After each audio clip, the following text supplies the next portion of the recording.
Hi, this is Shabelle TV. Welcome to the news headlines. Somali government forces attacked Al-Shabaab main base in central region of Iran. Somali's deputy prime minister has convened an emergency drought response conference in Mogadishu. Somali president has returned to the country after attending the UN General Assembly in New York. Somali's presidential envoy for the drought response has arrived in Ottawa, Canada, to galvanize the support to the Somali people affected by the current drought. Turkey has deployed its drones to Somalia to take part in the fight against Al-Shabaab militants. Ethiopian Prime Minister has been urged to withdraw his forces from the front lines to halt the current conflict in Tigrayan region. Russian President has approved the citizenship for former U.S. intelligence agent in Moscow.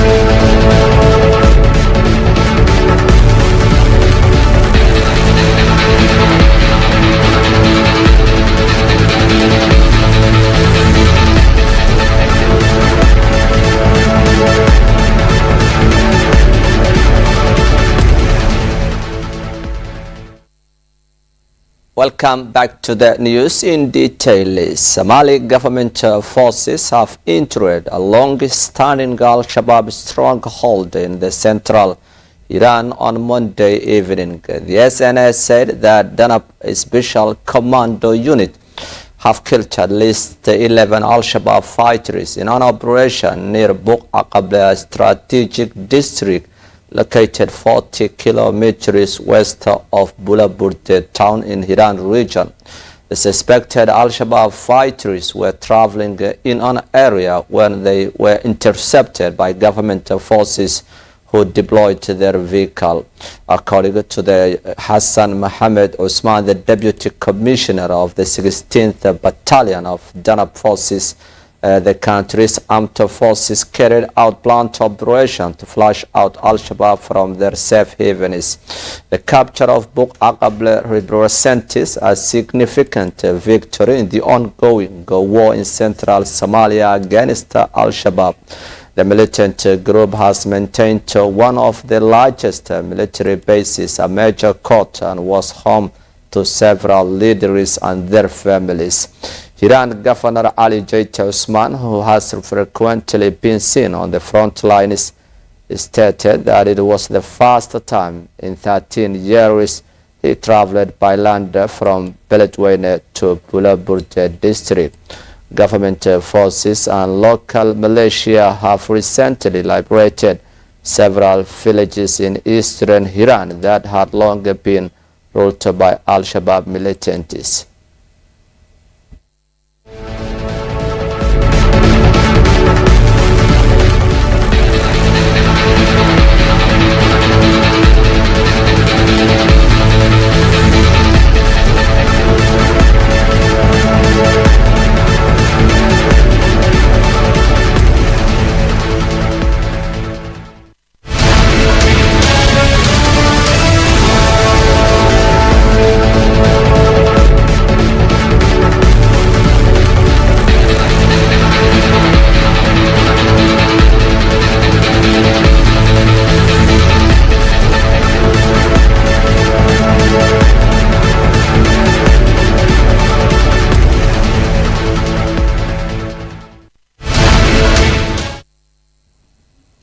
Somali Special Drought Envoy Abdurrahman Abdishakur Warsame has arrived in Canada's capital, Ottawa, on Monday evening, where he is expected to meet with Canadian government officials and local Somali diaspora community. Abdurrahman Abdishakur Warsame was welcomed at Ottawa's International Airport by a small group of local residents. In a tweet on Monday late in the afternoon, the special envoy and the MB said that the intention of his trip was to galvanize support for the people affected by the drought in Somalia and push for concerted efforts to prevent famine in Somalia. On Sunday, the special envoy was in Minneapolis, home to the largest Somali community in the U.S., to meet with the Somali Americans for fundraising and brief them on the famine relief efforts. I had a productive meeting with a group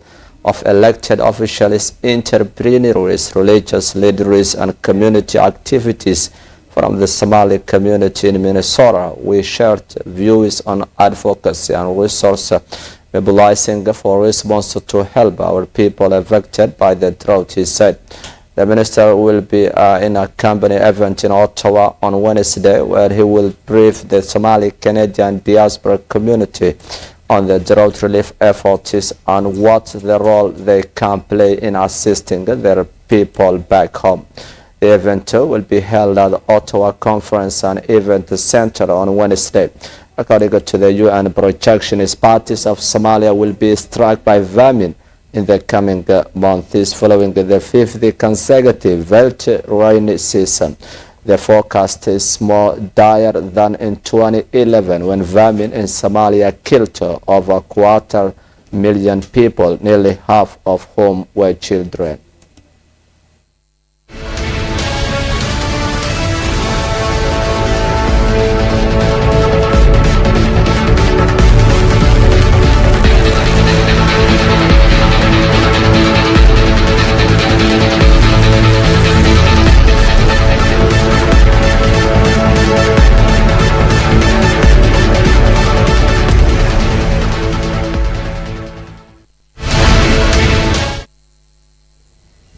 Turkey has deployed drones to Somalia to take part in the ongoing fight against Al-Shabaab.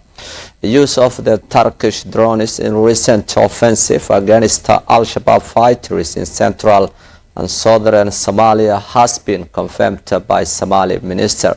In an interview with the local TV, Somali's Minister of Interior Ahmed Maalim Fiqi acknowledged that the use of the Bayraktar T-2B, which has become a household name in the world military technology, when it comes to clear that the Somali people were willing to rise and fight, several countries expressed their support.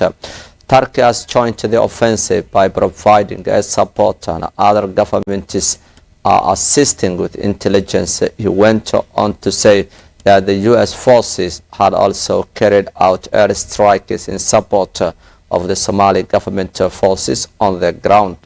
The Interior Minister of the federal government of Somalia has declined to provide additional details on the airstrike, citing operational security, and the Turkish military has not confirmed or denied the participation in the offensive.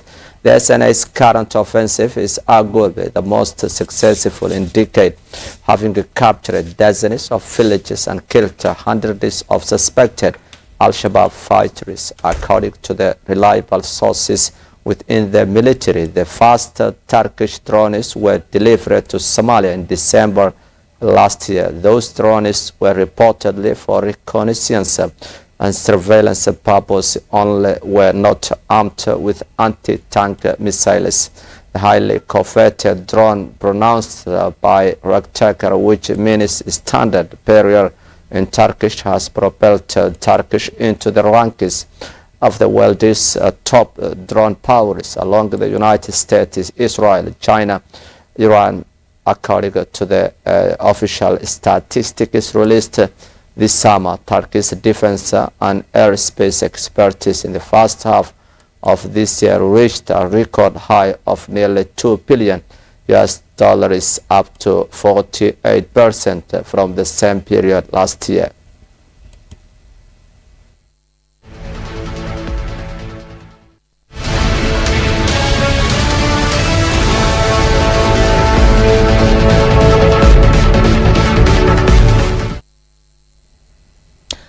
That's all for our today's English news live from Mogadishu. With me, I am Omar Noor, and the entire team of the program will leave you. Bye for now.